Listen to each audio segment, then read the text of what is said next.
Now, back to America's Workforce. Here's Ed Flash Farrens. And we're back. It's America's Workforce. Don't forget, you can check us out on Facebook and follow us on Twitter. Twitter handle is at AWF Union Podcast. AWF Union Podcast. By the way, this next segment brought to you in part by the fine folks at the Ohio Federation of Teachers, OFT-AFT.org. For more information, they're affiliated with the American Federation of Teachers. Before we get to Pete Almini, I just want to mention this again. I talked about this yesterday, and it's worthy of repeating. The U.S. Department of Labor has launched a new website for people to better understand unemployment insurance identity theft. I mean, identity theft in itself is ridiculous today, and a lot of that has to do with the Internet and the fact that so many people are careless with their Social Security numbers.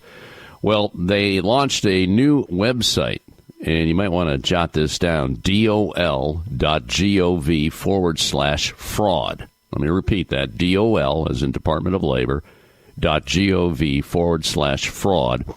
And it provides key steps to help victims address issues that may arise because of previous identity theft and outline steps to report the theft of unemployment benefits. To assist victims, the department worked closely with other federal agencies and several states to consolidate the steps and resources. And you know what they did? This is kind of cool. The developers recruited actual victims of unemployment benefit theft to test out the site to make sure it's very clear and easy to understand.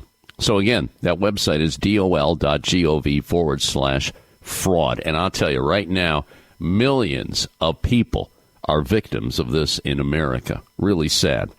All right, let's go to line number one. Welcome my buddy from Jersey, Mr. Pete Almini. And this is our segment we do each and every month with the mechanical insulators, the heat and frost insulators. Mr. Almini, welcome back to America's Workforce. How are we doing today, my brother? Good. How you doing today? I'm good. It's springtime, and more people are getting their shots. In fact, I am fully vaccinated now. I got the first shot on February 10th. I got the Moderna along with my wife, and then 28 days later, which was 2 weeks ago, on March 10th, I got the second shot. Had a couple of effects. Felt like I was getting the flu, but not too bad. But they told me that 2 weeks later, which is today, I'd be like 95, 97% immunized against the COVID-19 virus. So I feel good. How about you? How you doing over there in Jersey? Did you get a shot yet or what? Nope. We're still dealing with the internet and being put on wait lists. And hopefully it'll be soon. Good. But my wife and I we're still on the list, and we're waiting to get called. Hopefully it won't be too much longer. Good. So we're doing good. Family's good, and as you said, the weather's getting nicer. So maybe things are looking up a little bit. Yeah, I like it. Yeah, I've been talking to a lot of the trades, and they're pretty excited. There's a lot of big projects that are happening. Well, let's talk about conservation and winterization. Winterization is not energy conservation. This is going to be an educational lesson for our listeners today. And I know you speak on behalf of the Heat and Frost Insulators, and it's really important that people understand what this trade is all about and the benefits of mechanical insulation. I'm going to just let you take it from there, Pete. Go ahead. Okay. Thank you very much. Thank you for that lead-in about winterization versus conservation of energy. And actually, they are two different subjects. And recently, last month, there was an incident down in Texas where they had an unusual cold snap. And it affected dramatically the power grid. That affected millions of people. Didn't have power for several days, and in the cold snap, that's very dangerous, and understandably so. That parts of Texas don't have to deal with cold weather, severe cold, as the northern states do, but it is occasionally it happens. I mean, we have frost, and you have freezes down in Florida. Every so often, you hear about how oranges and those crops are destroyed because of freezing temperatures. It's not common, but it happens. And there were a lot of reports coming out of Texas, and I did a lot of reading on articles, and the information is kind of all over the place. And I do believe the state of Texas is undergoing an investigation to find out exactly what really happened to the power grid. And it seems like it was a multitude of concerns and errors and issues that affected the power grid. Just so all the listeners realize that the power grid in today's society is made up of multiple sources. You have your traditional fossil fuel. Some places still may be using coal. It could be natural gas. It could be oil, and that's called the fossil fuel industry. And you also have newer technologies of solar and wind turbines. And the power grid is made up of a multitude of those power sources or energy sources. Now, what happened down in Texas, it seems like all of those were affected by the cold, and that's concerning. And a lot of the officials blamed it on winterization, and they weren't prepared for the unusual cold temperatures. And winterization is just that. It's a term used basically for the winter, where temperatures fall below a certain temperature and you have to keep things from freezing. Well, that does make sense. And let's not get confused with winterization or cold temperatures as compared to a violent weather situation, a hurricane or tornado. Those, what I consider violent weather situations, and sometimes you don't have control of that. You have buildings being demolished because of that violence.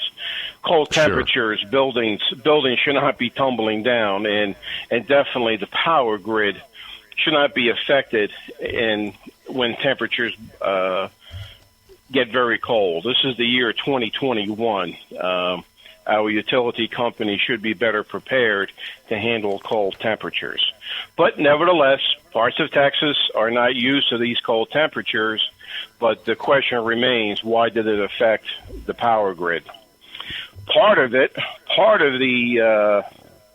problem that I was able to realize through news articles is that pipes were freezing and equipment in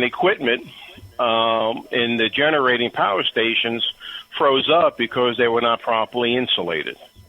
And of course, when I heard that perked up my ears and my interest, and did further research. And a lot of the officials in those regions don't feel that they have to insulate their pipes because they don't feel it's going to freeze. And I really don't want to talk about the winterization, but in my opinion, if you're not insulating your pipes, it got realized because of the cold temperatures. But what about the other days of the year? Aren't we losing energy? Aren't we wasting precious fuel by not insulating those pipes, and the pipes are being emitted into the atmosphere? And this is why I say that energy conservation is not the same thing as winterization. Okay, so they weren't prepared for the cold temperatures. Okay, let's put that aside. But why aren't these pipes insulated to begin with? You take a pipe that's 300 degrees, for example, and that may carry steam. It may carry a processed chemical. It may just transport hot water, if you will. 300 degrees, it's not going to freeze. But even in a warm climate, even if the temperature is 100 degrees, you still got 200 degrees difference of energy that's being spent and is being released into the air. And you're just wasting that energy. Mm-hmm. So the lack of winterization, in my opinion, acted as an indicator that a lot of the pipes and the equipment, the boilers, should be insulated, and they're not, and we're wasting energy. It sounds to me, Pete, that those in Texas figured, well, we don't get that kind of weather here, so why even bother to put that insulation on? And granted, that was a pretty freak storm. I understand that, but you as like what you're pointing out, you have to prepare for the worst. You don't know what's going to happen. We've had some wacky weather here in the last couple of years. In fact, last year was a record for hurricanes and all the crazy weather that we had. The fires out in California, there were so many things that went wrong, including the pandemic. So apparently this was a state of unpreparedness. Is that your point of view for Texas? It was quite an issue of unpreparedness, but the unpreparedness and the tragic event of not having power and things freezing up points to it was an indicator that points to a larger issue that their pipes are not properly insulated to conserve energy. So, a lot of the news articles said, well, it's too expensive to insulate. And I disagree with that.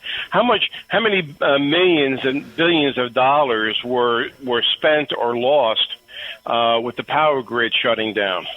Not to mention the safety of civilians that rely on power, especially on cold days. So and I don't want to indicate it's just Texas. It's people, companies, facilities throughout this country that don't value the fact of we're wasting energy by not having our mechanical systems properly insulated. Now, long as you're getting heat or for the process, whether it's going into a process for a manufacturing process or whether to heat your home or whether to heat your building, as long as we have heat, everything is fine. And same thing works with air conditioning. Hey, if the air conditioning is working and the building's cool, everything is part of the pond. Everything is cool. And that may be true, but in the meantime, we could be spending a tremendous amount of money when we shouldn't be. We're wasting money and we're wasting energy. Mechanical systems will work without proper insulation. They just won't work efficiently without proper insulation. And that's going to cost a lot of money and cost a lot in energy resources, not to mention added pollution for the environment. Right. Pete, let's hold that thought because you have some information on the cost savings. And I think maybe when these leaders in various states take a look at the cost savings, then they'll wake up and say, okay, we need mechanical insulation. We need to insulate those pipes just in case we have something like what happened in Texas. Makes a whole lot of sense. Pete Almini joining us on behalf of the Heat and Frost Insulators. Insulators.org. That's another website you might want to go to. Also, John Murphy from the International Brotherhood of Teamsters will be joining us, and he's jumping up and down because of pension relief that was included in the American Rescue Plan, and he'll give us some specifics on that. Back in a few minutes. You're listening to America's Workforce with Ed Flash Ferens.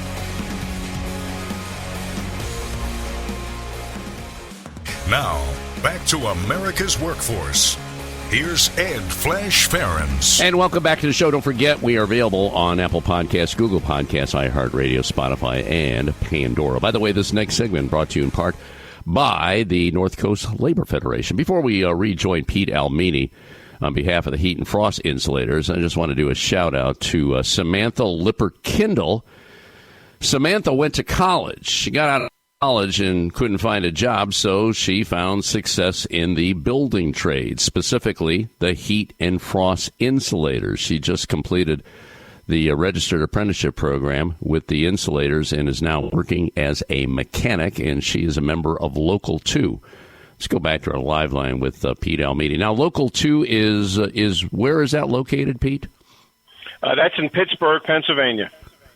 Pittsburgh, Pennsylvania. Well, we got a little football rivalry there, but I still have to salute Samantha Lippert-Kindle for finding success with the building trades and the heat and frost insulators.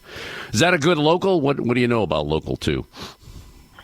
Local 2 is just as wonderful as all my other locals around the country.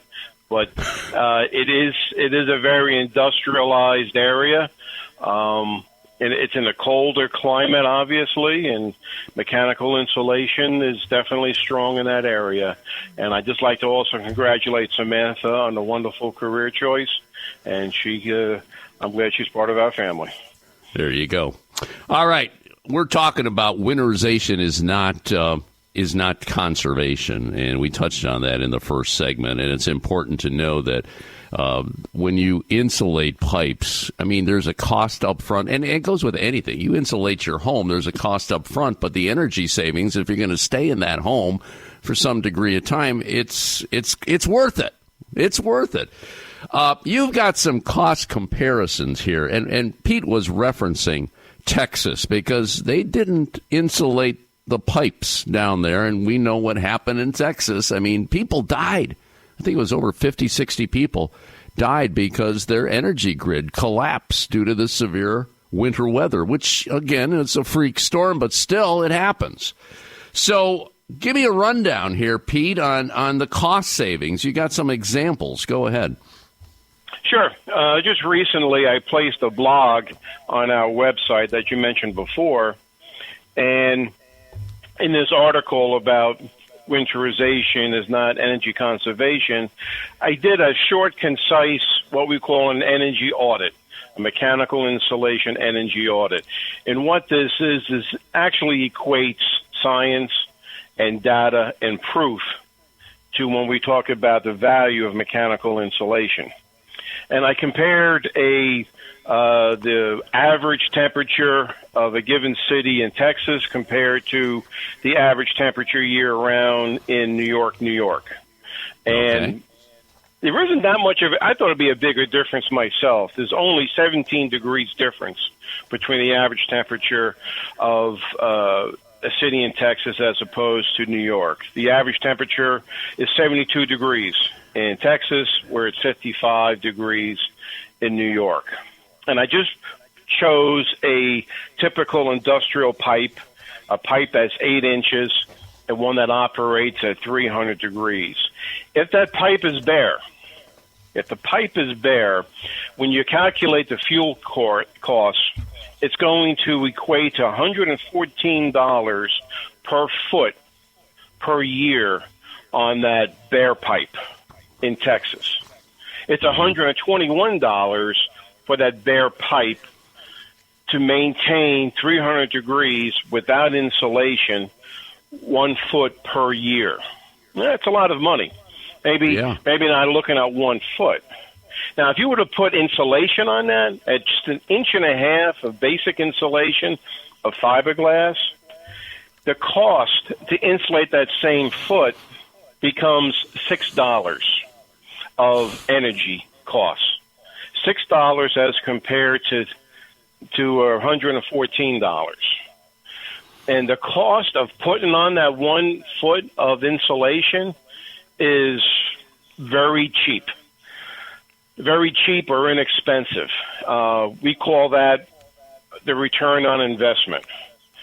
Right. And the return on investment to put on insulation to get that money back that you're going to see in energy savings is anywhere between 6 months to 2 years. And that includes getting a full-blown contractor, coming into a facility, coming into that building, and properly insulating that system. You will see the energy savings to pay for that service, to pay for that contractor within 6 months to 2 years. And similar mechanical energy audits can be able to prove that. Now, you take that 1 foot. What does that 1 foot really mean? Well, suppose you have 100 feet of pipe that is bare. Uh-huh. That 100 feet is going to cost you over $10,000 a year just on waste and energy. It's something that could be easily resolved. over 10 years, that could be over $100,000 a year. Holy smoke. Wow. So your return on investment comes pretty quick, as you pointed out, 6 months to 2 years, but the cost savings over 10 years and 100 feet of pipe, that's nothing. You think about that. Over $100,000. $100,000 right there, right? You take for example, the average hospital has 7 miles of insulated pipe in their facility. 7 miles. So 100 feet out of 7 miles, that's next to nothing. 100 feet, being the weather's getting warmer, I got baseball on my mind, it's 90 feet from home plate to first base. That's 90 feet. So 100 feet, 10 feet more is what we're looking at. And we're not just looking at bare pipe. We're looking at, I mentioned bare pipe, but it could be valves that are not insulated. It could be repairs that were made to a pipe and the insulation wasn't put on. And a little bit here, a little bit there, a little bit over there, it can add up. And that's only 100 feet. If it's 1,000 feet, well, now you're talking even more than that. Now you're talking millions of dollars.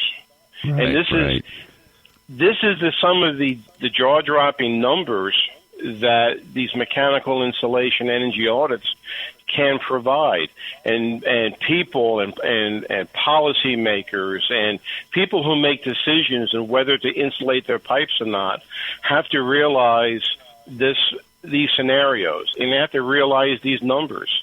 To me, it's just being responsible with the money that's being spent, and it's being responsible with the energy that's being used, and it's being responsible for the environment. Makes all the sense in the world to me. Pete, we're going to leave it on that note. Is there any information? Is this tied into the Insulators website? You mentioned this was on a blog. Is there a way we can share this information so more people know about it? It's on Mechanical Insulators, LMC.com. Absolutely. Okay.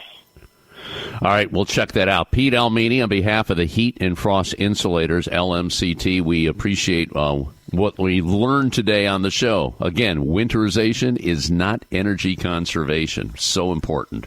You take care, my friends. Stay safe. Learned a lot today, and I'm sure I'll learn a lot next time we talk in April. So you take care, okay?